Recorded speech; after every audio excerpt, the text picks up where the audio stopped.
So ito yung unang napansin ko, yung steering column nito.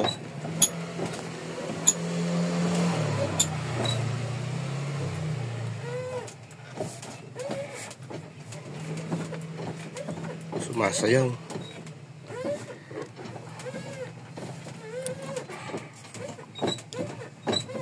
Kailangan maayos to kasi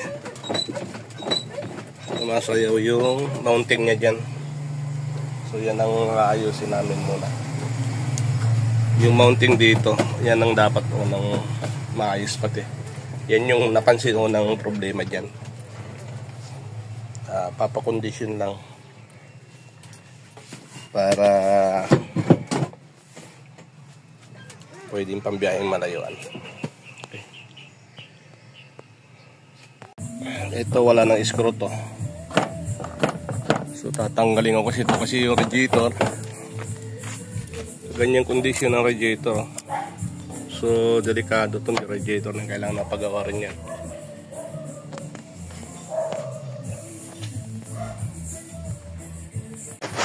So hindi na maganda yung kondisyon ng radiator na to. Kasi nagbabawas ng tubig to malamang.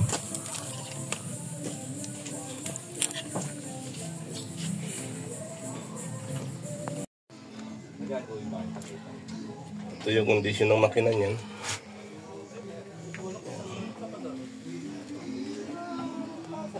Yan.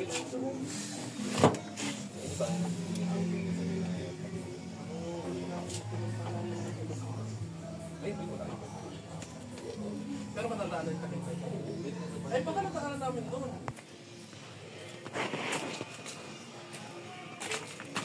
So ito yung kondisyon ng gulong niya. Grabe kalog.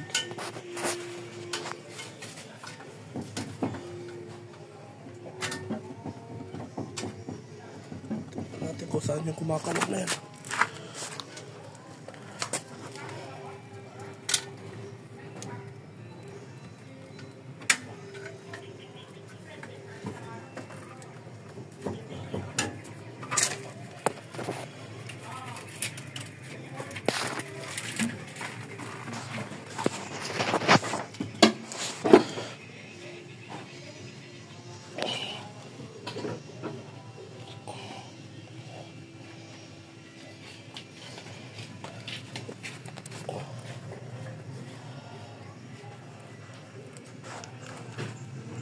Ini nga. Dito. Yan. Oo, yan. Terat? Oo. Dito na dyan, baka matumba ka.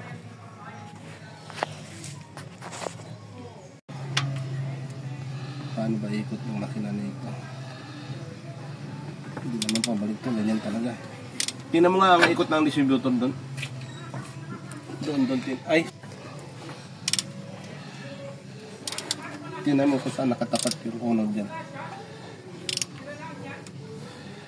Wala. Sige pa, wala pa, malayo pa.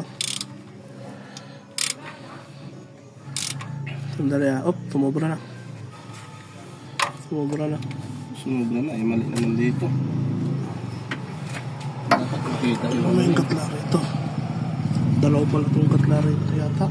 Oo, dalawa. Yung may kunya, saan ba yung may kunya? Ito. Saan yung tapat ng ano? Ito. Dapat nandito. Dapat nandyan? Oo. Sige, balik nyo. Ha? Isa pang ikot?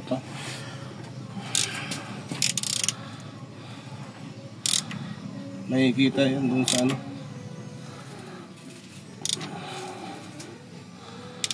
Dito kaya? Nasaan ba mayroong ano ito? Kung ba dyan? Dito meron. Ano ba yun? Parang ano? Wala, walang gatla na ano eh. Wala. Oo, baka dito sa gilid sa baba. Saan? Di bale, pagkaan na lang. Yan. Nasaan yan? Sige pa. Nandito pa yung kunya sa taas eh. Ay, sa baba eh. Hindi, yung guhit na yun sa nakatapat. Yung ganyan. Lagpas lang ng isang ngipin yan. Kumuha ka ng pananggal ng spark plug at panundod doon ka para sigurado. Yung uno ang buksan. Ano naman yung bearing nun? Ayan, tinanggal ko na yung preno. Manipis na rin yung preno. Ayan. Tapos yung bearing medyo maingay.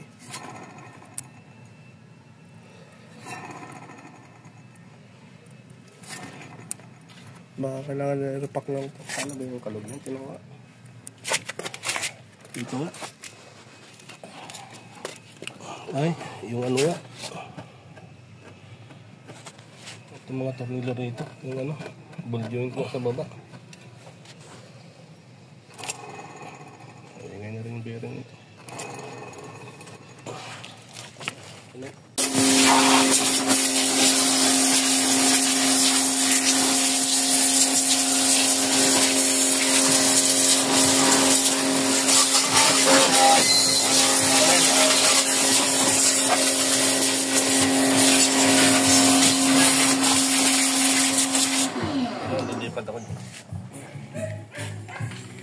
May arm na bago to.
Dali, apat tapunin mo ha.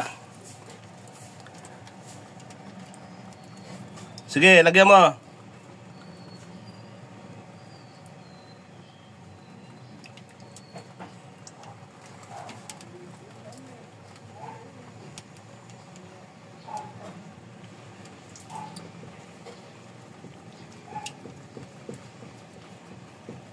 I-blend muna natin para makalabas yung hangin dyan.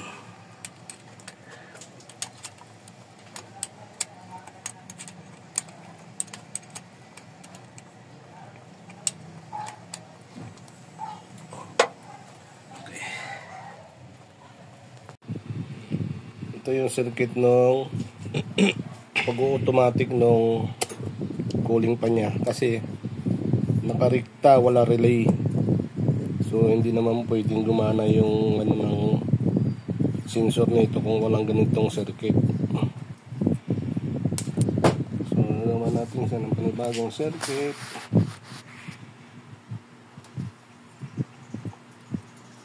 Puntang hirangan itong isa yung nakakabit doon.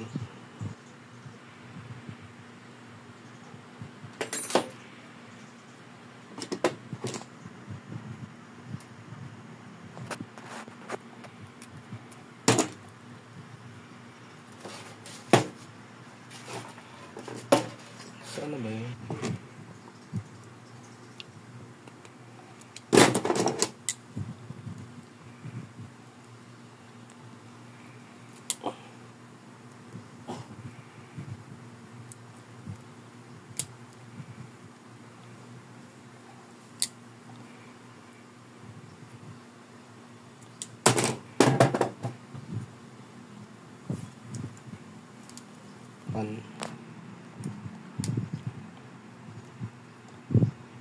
Na-compress masyado.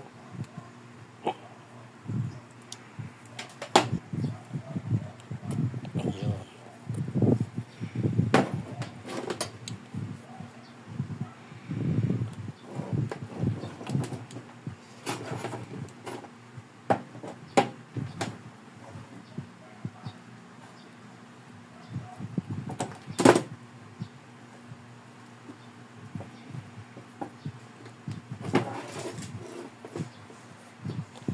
Kailangan gumana yung pan kasi pag hindi gumana hindi kasi pwede i-recta yung ano eh. May gist pa rin.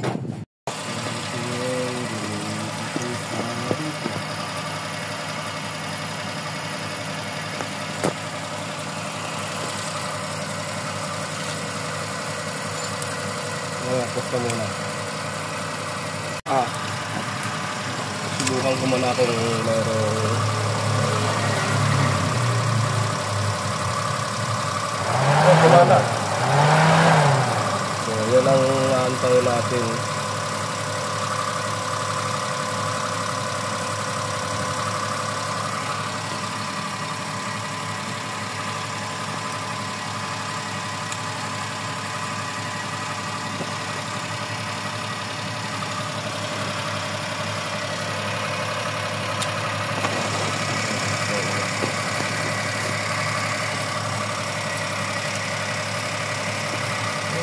Kasi umiinit dito. Hindi pa nga eh.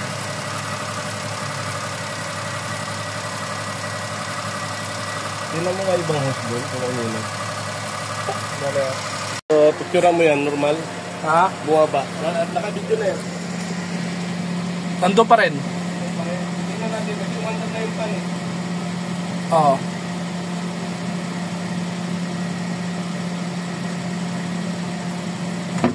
Ayun na, uminto na.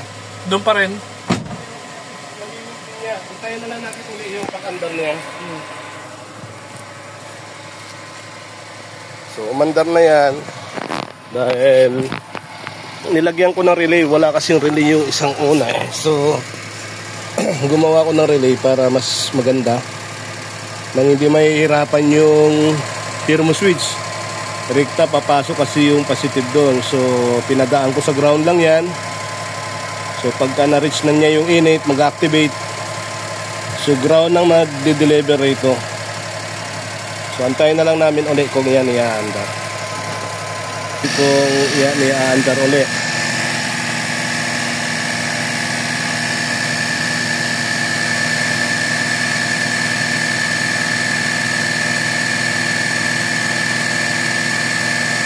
So pag na-reach niya yung normal operating ng sensor na yan, aandar na yung motor niyan. Ayan, umandar na uli yung pan. So good na yan. Ayusin ko na lang yung wiring dito para makabit na namin yung bumper na ito, yung harapan. Okay. Pinaba kung mausok pa nila. Okay.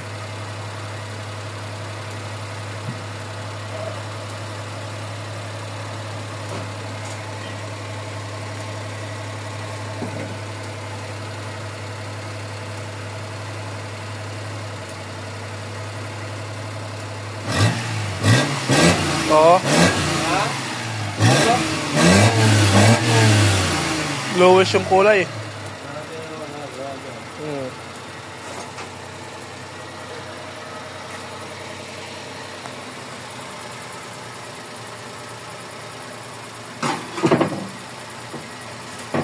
Kaya na ta? Okay na siguro yan. Gumana na yung pan yan. Okay na. Naayos na lang nito pa yung wiring dyan. Kakabit-kabit na lahat yung ano na ito.